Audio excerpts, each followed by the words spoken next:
Here are just some of the things that your expectations can change. Your expectations can change how well you age. They can change how tired you feel after a bad night's sleep. They can change how likable you are when you go to a party. They can change how much you like other people. Your expectations can change your life for the better or for the worst. And in this video, I want to talk about how to change your expectations for the better. But first, let's talk about what the research says. This is one of those things that they've actually done a lot of research on. They've found people who see aging as a one-way path to cognitive and physical decline are more likely to develop things like hearing loss, frailty, illness, and even Alzheimer's. In really bad news, people who think that they've had a bad sleep, even when they haven't had a bad sleep, are more likely to be irritable and tired the next day, because that's what they expect. People that go into a party and expect that the people there aren't going to like them are more likely to experience social rejection. But in great news, they've found that it works the other way around. So people who go into aging thinking it's going to be a good time, I'm just going to make more and more friends, I'm going to become an even more authentic version of myself, are less likely to develop things like hearing loss, frailty, cognitive decline, and even Alzheimer's. If you think that your sleep was fine, even if your sleep sucked, you are less likely to be irritable and sleepy the next day. If you walk into a room full of new people and you expect to be accepted, you are more likely to be accepted. So how does this actually work? Because you're not magically changing the world with your expectations. If you expect to see a purple polka dotted cow on the side of the road, you're not going to see a purple polka dotted cow. Your expectations don't literally influence the world around you. They influence how you behave and they influence what you notice, which changes how you behave. For example, you walk into a new workplace and you're like, these people are gonna hate me. You act less friendly. You are less warm. You are not so nice. And not only that, because you're on the defensive, what you pay attention to changes. You're noticing the frowns, the awkward pauses, the little looks that mean nothing, but you're making them mean something because you're on the defensive. You're geared for threat. If you walk into a new workplace thinking, these people are cool, these people are gonna like me, I like them, then you're gonna be friendlier, warmer, nicer, and therefore other people will be friendlier, warmer, nicer. And not only that, your attention will be on the friendly, the warm, the nice. Your expectations don't literally change your external reality, at least in the moment, but they change how you behave. And they change what you pay attention to, which in turn changes how you behave. And there's been so much research done around the expectation effect that you actually cannot deny it. And of course, this is great news. And I've always heard about this and been like, amazing, incredible. I can change my expectations to change my reality.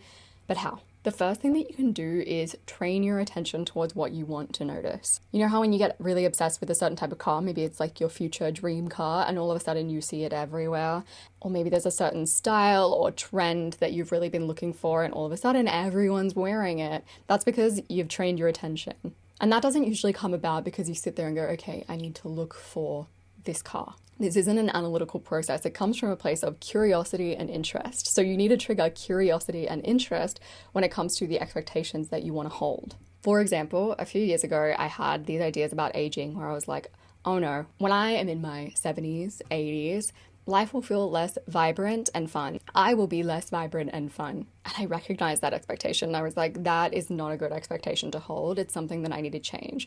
So I started getting really curious and going like, well, am I actually for sure right there? Is that 100% of the time happening? There is this certain arrogance that comes with negative beliefs like that.